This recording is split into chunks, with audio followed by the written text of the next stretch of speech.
কলকাতার শতাব্দী প্রাচীন প্রেস ক্লাবে প্রথা অনুযায়ী লোকসভা নির্বাচনের প্রাক্কালে প্রত্যেক রাজনৈতিক দলের শীর্ষস্থানীয় নেতাদের বক্তব্য ও সাংবাদিকদের প্রশ্ন করার সুযোগ করে দেওয়া হয়।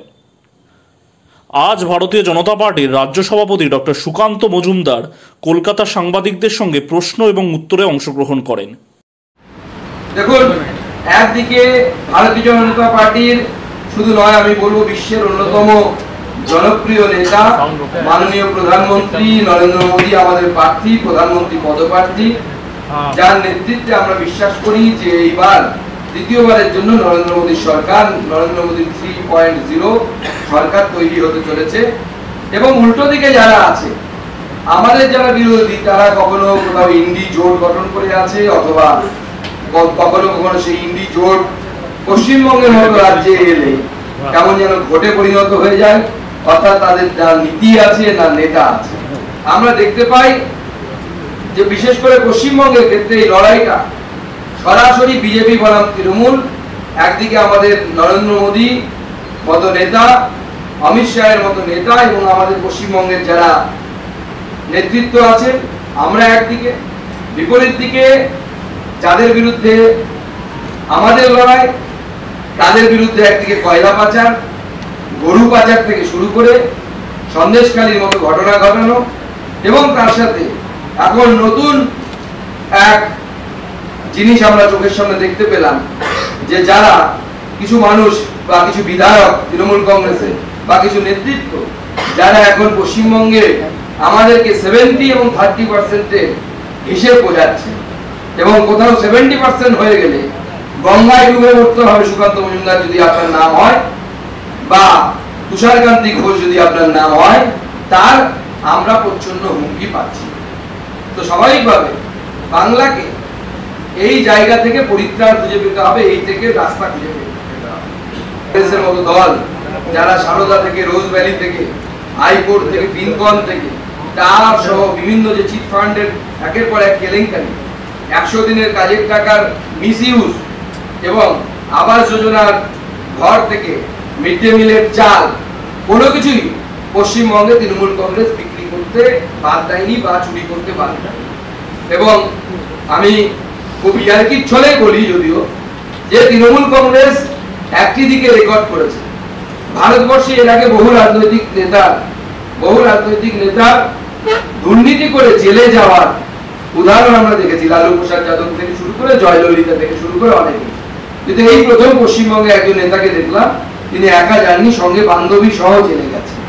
তো এই ডবল চাকরির কথা যেটা মমতা বন্দ্যোপাধ্যায় বলতেন, আমরা এখন দেখতে পাচ্ছি ডবল গ্রেফতার হচ্ছে, যে কারা যোগ্য এবং কারা অযোগ্য। যদিও আমাদের বর্তমান শিক্ষামন্ত্রী এই অযোগ্যদের জন্য, যেহেতু উনি খুব বাংলা ভাষায় পটু এবং খুব সুন্দর স্ক্রিপ্ট লিখতে পারে এবং অভিনয় খুব সেরা এবং পটু মানুষ, তিনি নতুন একটি শব্দবন্ধ ব্যবহার করেছেন, ব্যতিক্রমী চাকরি। এই ধরনের শব্দবন্ধ অন্তত আমি আমার চাকরি জীবনে কোনো শুনিনি। জীবনে যখন প্রথম এসএসসি দিয়ে চাকরি পেয়েছিলাম, তখন এই ধরনের ব্যতিক্রমী চাকরি, এই ধরনের শব্দ কিন্তু আমি অন্তত মুখ্য অভিধানে পড়িনি, এই প্রথম জানতে পারছি, যদিও বাংলাতে আমার উৎপত্তি অতটা নয়। তো আজকে এই পরিবারবাদী দুর্নীতিগ্রস্ত যে দলগুলো, সেই দলগুলো যেমন সরকারি চাকরিকে, বিশেষ করে তৃণমূল কংগ্রেস, একদিকে যেমন পুরো বন্ধা পশ্চিমবঙ্গে তৈরি করেছে, এসএসসি হচ্ছে না। আজকেই নিশ্চয়ই আপনাদের কাছে খবর আপনাদের কাছে এসেছে যে আমারই লোকসভা কেন্দ্রে আমিনপুর, কুসুমুন্ডি বিধানসভার আমিনপুর বলে একটি জায়গা আছে, সেইখানে ইমরান বলে একটি ছেলে যে এসএসসি নিয়ে আন্দোলন করছিল, সে মানসিক যে দুশ্চিন্তার জন্য ব্রেন স্ট্রোকে মারা গেছে। তার এই মৃত্যু অত্যন্ত দুঃখের, এবং এই ধরনের মৃত্যু পশ্চিমবঙ্গে গলিতে আনাচে কানাচে কত জায়গায় যারা বাবার জমি বিক্রি করে বিয়ে করেছে, যারা বসে আছে যে এসএসসি হবে, স্কুলের মাস্টারমশাই হবো বা দিদিমণি হবো, তাদের কতজনের স্বপ্ন ভঙ্গ হয়েছে। এবং তারা এইভাবে অনেকেই, কেউ মৃত্যু মুখে, কেউ আত্মহত্যার পথ, কেউ আত্মহননের পথ বেছে নিতে বাধ্য হয়েছে। বাংলাকে বাঁচাতে, এই বাংলাকে শেখ শাহজাহানের হাত থেকে বাঁচাতে নরেন্দ্র মোদীর নেতৃত্বে গোটা ভারতবর্ষ যেভাবে সামনের দিকে এগিয়ে যাচ্ছে, সে চন্দ্রযান হোক, আর আমাদের টিকাকরণ কর্মসূচি হোক, আমরা আগামী দিনে মহিলাদের জন্য সার্ভাইকাল ক্যান্সার থেকে শুরু করে অস্টিওপোরোসিস থেকে শুরু করে মহিলাদের যে সমস্ত ব্রেস্ট ক্যান্সার, এই যে রোগ, এই রোগগুলোর জন্য সরকার সুনির্দিষ্ট নীতি তৈরি করবে, প্রয়োজনে ভ্যাকসিনেশনের ব্যবস্থা আমরা চিন্তা ভাবনা করছি। অর্থাৎ একদিকে আমাদের কালচার সংস্কৃতিকে রক্ষা করা, সেক্ষেত্রে রাম মন্দির অবশ্যই উদাহরণ হতে পারে এবং হাজার হাজার মানুষ এই রাজ্য থেকে রাম মন্দির দর্শনে গেছেন, এবং তার সাথে ভারতবর্ষে বিজ্ঞান গবেষণা বলুন বা ভ্যাকসিন মৈত্রী বলুন বা চন্দ্রযানের অভিযান বলুন, এই সব থেকে নরেন্দ্র মোদীর নেতৃত্বে ভারতবর্ষ সামনের দিকে এগিয়ে যাচ্ছে এবং আমার বিশ্বাস ভারতবর্ষ বিশ্ব সভায় শ্রেষ্ঠ আসন লাভে, কিন্তু ততদিন পারবে না যতদিন না বাংলার প্রকৃত পরিবর্তন হচ্ছে। কারণ এই বাংলা, এই পশ্চিমবঙ্গ জাতীয়তাবাদের পীঠস্থল ছিল। 70-এর দশক থেকে আমরা সেইখান থেকে ধীরে হতে শুরু করি এবং সেদিন থেকে এই বাংলা লক্ষ্মী ছাড়া হয়েছে। বাণিজ্যে বসতে লক্ষ্মী আমরা বিশ্বাস করতাম এক সময়। আমরা পাঁচালিতে আমার মাসিমারা পড়তেন আমাদের যে সপ্ত ডিঙা ভাসিয়ে 4 সদাগর ব্যবসা করতে চলবে। সেই বাঙালি ব্যবসাকে স্ল্যাং বা গালি হিসাবে পরবর্তীকালে রূপান্তরিত হয়েছে আমাদের কমিউনিস্ট চিন্তাধারার জন্য এবং আমরা আমাদের মূল ধারা থেকে বিচ্যুত হয়েছি। তাই আমার মনে হয় যে বাংলা আবার তার পুরনো জায়গায়, জাতীয়তাবাদের জায়গা, যেখানে রাষ্ট্রগুরু সুরেন্দ্রনাথ থেকে শুরু করে নেতাজি সুভাষচন্দ্র বোস থেকে শুরু করে বিবেকানন্দ থেকে শুরু করে এই ধরনের মহাপুরুষেরা সবসময় রাষ্ট্র আগে, এই নীতিতে বিশ্বাস করতেন এবং তারা মাস্টারদা সূর্য সেন হোক, ক্ষুদিরাম বোস হোক, যারা আত্মবলিদান দিয়েছিলেন জাতীয়তাবাদের মন্ত্রে, আমরা সেই জায়গায় বাংলাকে নিয়ে যেতে চাই যে বাংলা আমার আপনার আত্মার বাংলা, আমার আপনার হৃদয়ের বাংলা, আর্টিফিশিয়ালি বাইরে থেকে আমদানিকৃত নতুন একটা কোন আইডিওলজি, ফরেন অ্যালিয়েন আইডিওলজির বাংলা নয়।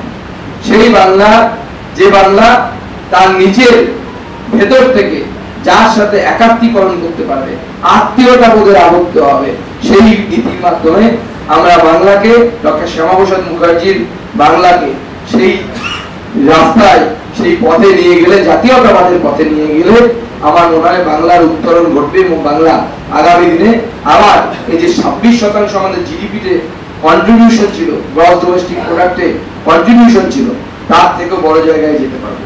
2 ফেজের ইলেকশন হয়ে গেছে এখনো পর্যন্ত। আমি যতদূর রাজনীতি বুঝি এই 2 ফেজে 6টি আসনে নির্বাচন হয়েছে উত্তরবঙ্গে। এই 6টি আসনে আমার কাছে যা তথ্য আছে, রেজাল্ট আপাতত 6-0, বিজেপি 6, তৃণমূল কংগ্রেস 0। তো এই আগাম বার্তাটাও আপনাদের কাছে দিয়ে রাখলাম। আমি মনে করি মিডিয়ার কে আক্রমণ করা মাননীয় মুখ্যমন্ত্রী সেটা প্রমাণ করছে যে উনি কাজ করেননি। সেই জন্য যখনই কোনো মিডিয়া ওনার বিরুদ্ধে কিছু বলছে, ওনার বিরুদ্ধে কিছু লিখছে, সঙ্গে সঙ্গে তিনি তার উপরে খড়গহস্ত হচ্ছেন। আর এখন তো মিডিয়ার তো কন্ট্যাক্ট হয়ে গেছে, এমন অবস্থা মনে হচ্ছে যে মুখ্যমন্ত্রী চাইছেন যে তিনি একজন সাংবাদিককে মাথায় বসিয়ে দেবেন, তিনি সমস্ত সাংবাদিকদেরকে, সংবাদ মাধ্যমকে নিয়ন্ত্রণ করার চেষ্টা করবেন। আমরা এই চিন্তাধারায় বিশ্বাস করি না। আমাদের বিরুদ্ধে, আমাদের আইডিওলজির বিরুদ্ধে বিগত 70-75 বছর ধরে অনেক লেখালেখি হয়েছে। আমরা নিঃশব্দে কাজ করে গেছি এবং আমরা বিশ্বাস করি কাজ কথা বলে। নরেন্দ্র মোদীর কাজও কথা বলছে, গোটা ভারতবর্ষ কথা বলছে।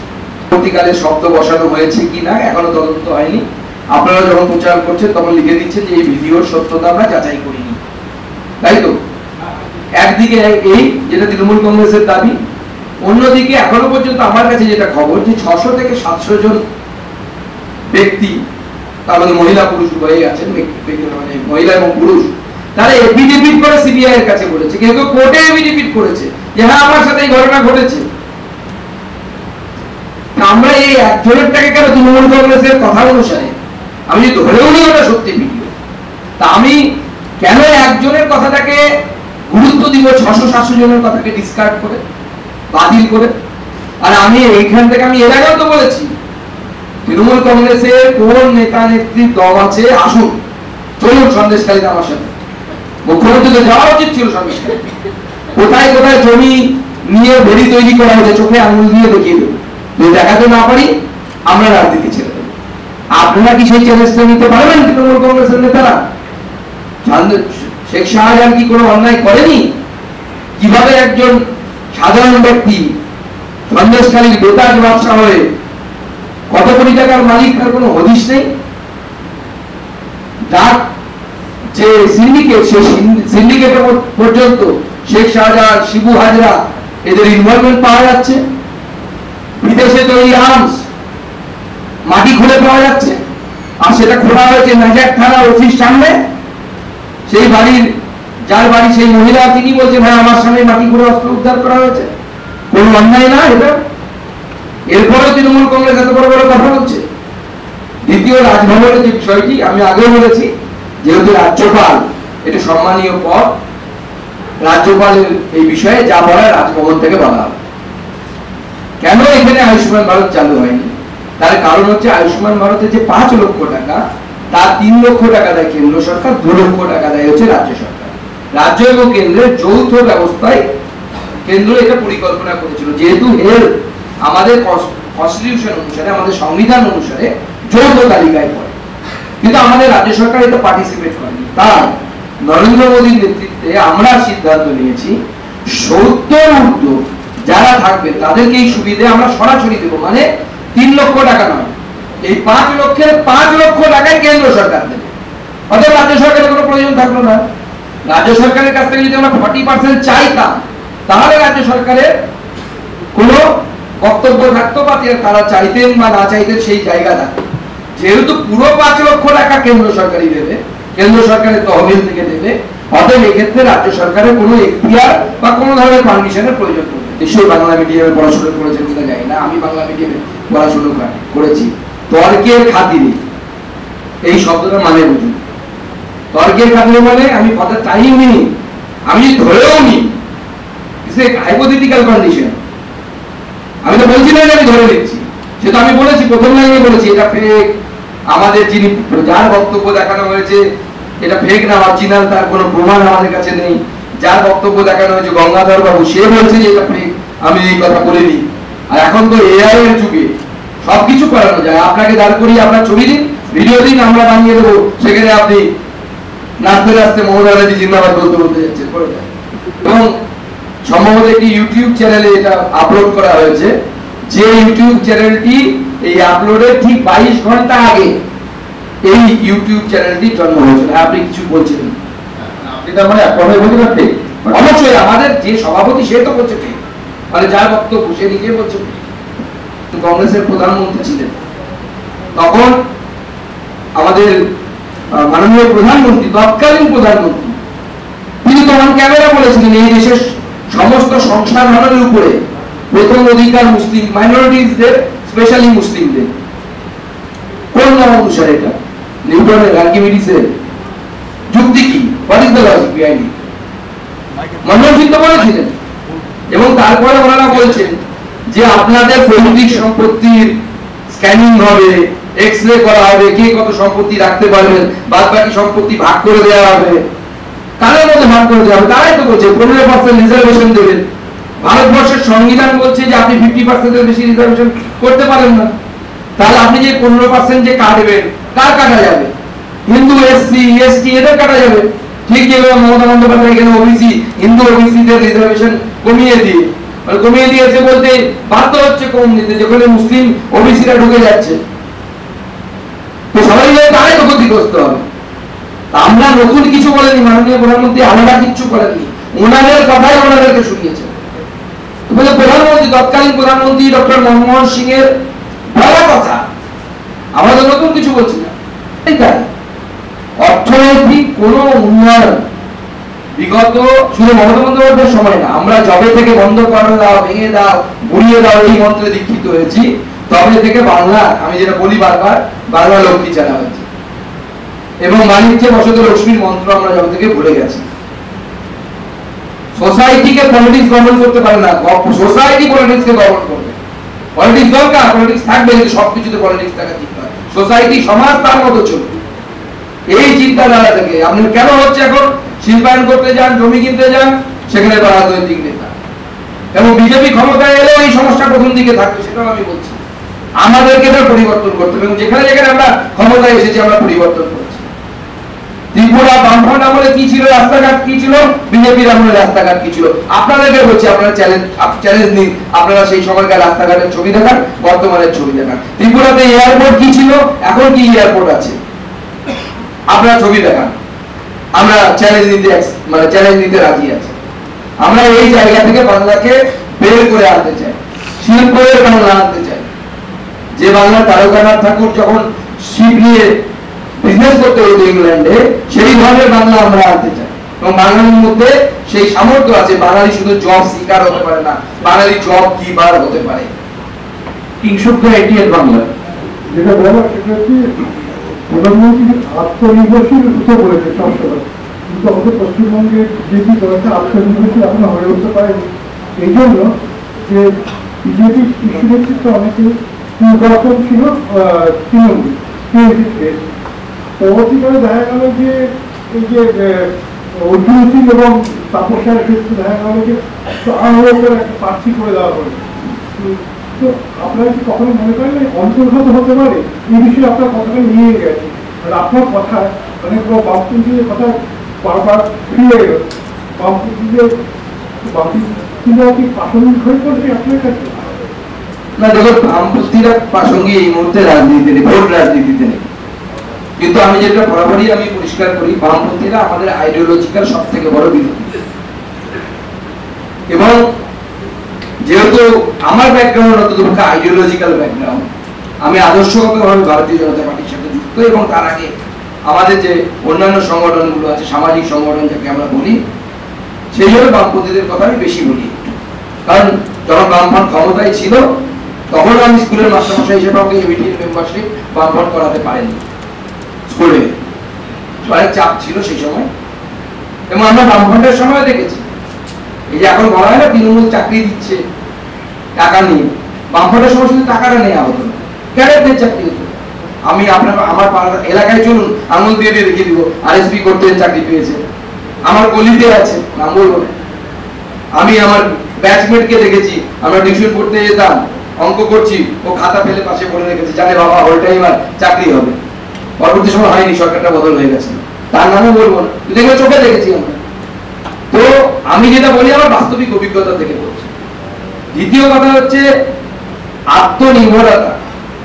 যদি নেতা নেয়াকে আত্মনির্ভরতা না বলা হয় তাহলে তো আপনার কথা অনুসারে বামপন্থীরা আরো সব থেকে বেশি পরনির্ভর, তাদের আদর্শটাই বাইরে থেকে নেয়া। নেতা ছেড়ে রাজনৈতিক দল যখন বড় হয় নতুন নতুন নেতা আসে, কিন্তু ভারতীয় জনতা পার্টির একটা অদ্ভুত সিস্টেম আছে, যেই আসুক না কেন তাকে হয় ভারতীয় জনতা পার্টির নীতি অনুসারে চলতে হবে, ভারতীয় জনতা পার্টির নিয়ম অনুসারে চলতে হবে, অথবা ছেড়ে চলে যেতে হবে, দুটোর মধ্যে কোনো একটা। তো স্বাভাবিকভাবে আমরা আইডিওলজির জায়গায় একটা ভোট যুদ্ধ আলাদা, ভোটের জন্য আমাদেরকে স্ট্র্যাটেজি করতে হবে। আমাদের কোনো কোনো জায়গায় মনে হয়েছে এরা প্রার্থী হলে বেশি আমাদের সম্ভাবনা বাড়ে। আর বিশেষ করে অর্জুন সিং এর ক্ষেত্রে, অর্জুন সিং যাওয়ার সময় আমাদের সাথে কথা বলেই গেছিলেন, অসুবিধা তো কিছু নেই, আমরা তো অনেকটা ভেতরে যতটা জানি ততটা আপনাকে বলতে পারবো না বাইরে। সেই এলাকাটাকে বা সেই বিধানসভাটাকে স্যানিটাইজ করতে পারছে না, এটা কার অপদার্থতা? পুলিশের অপদার্থতা নাকি আপনার পিসি মাননীয় মুখ্যমন্ত্রী এবং হোম মিনিস্টার যিনি আমাদের এই রাজ্যে, তার অপদার্থতা? ওই সব ভালো বলতে পারেন, এটা নতুন কিছু নয়। আপনাকে আমি বলছি, আমি এর আগেও সাংবাদিকদের বহুবার বলেছি, সাংবাদিক বন্ধুদের 2 মাস থেকে 3 মাস অপেক্ষা করুন, আবার বোম ফাটবে। আমরা এই যে বোমের লিগাসি, সেখান থেকে আমরা বেরোতে পারছি না। ভারতবর্ষের সব রাজ্য বেরিয়ে চলে এসে এখন কোথাও পাবেন না যে কান্ট্রি বোম ফাটছে, উগ্রপন্থীরা বোম ফাটাচ্ছে, যদিও 14 পর সেই ঘটনা খুব কম। রিসেন্টলি প্রেসার কুকার বোম একটা আমরা বাস্টের ঘটনা ঘটেছে, তার উগ্রপন্থীরা ধরা পড়েছে পশ্চিমবঙ্গে, বেঙ্গালুরুতে ক্যাফে বাস যেটাকে বলে। কিন্তু এই যে কান্ট্রি বোম, যেটাকে আমরা চলতি ভাষায় পেটো বলি, এই পেটো তৈরির ঘটনা আপনি কোথাও ভারতবর্ষে পাবেন না, অদ্ভুত ব্যাপার। কিন্তু এই বাংলাতে আমরা এই জায়গা থেকে বেরোতে পারছি না। বাংলাতে বারুদ থেকে শুরু করে, আগে তো মুঙ্গের থেকে অস্ত্র আমরা শুনতাম, এখন তো বাংলাতেই তৈরি হয়ে যাচ্ছে, আত্মনির্ভর বাংলা হয়ে গেছে। এবং এই শিল্প মাননীয় মুখ্যমন্ত্রী বিজিবিএস করেছিলেন, তো স্বাভাবিকভাবে যে বিজিবিএস এর পর দেখতে পাচ্ছে আরো বেশি বোম পাচ্ছে, জানি না তাতে এই শিল্পপতিরাও গেছিলেন কিনা, বোম শিল্পপতিরা। এটা এই মুহূর্তে সব থেকে বুমিং শিল্প, যেহেতু নির্বাচন চলে এসছে। কলকাতা প্রেস ক্লাবে ডক্টর সুকান্ত মজুমদার সাংবাদিকদের সঙ্গে মিলনের পর ভারতীয় জনতা পার্টির সদস্য, বিশিষ্ট সমাজসেবী, রাষ্ট্রবাদী পত্রিকা সংঘের বিশিষ্ট কর্মকর্তা শ্রী নরেশ শ্রীবাস্তব বিজেপির রাজ্য সভাপতি ডক্টর সুকান্ত মজুমদারের হাতে রামলালার প্রতিকৃতি তুলে দেন। ক্যামেরা ধর্মেন্দ্র কুমার সিংহের সঙ্গে কিংশুক চক্রবর্তী, ATN বাংলা, কলকাতা।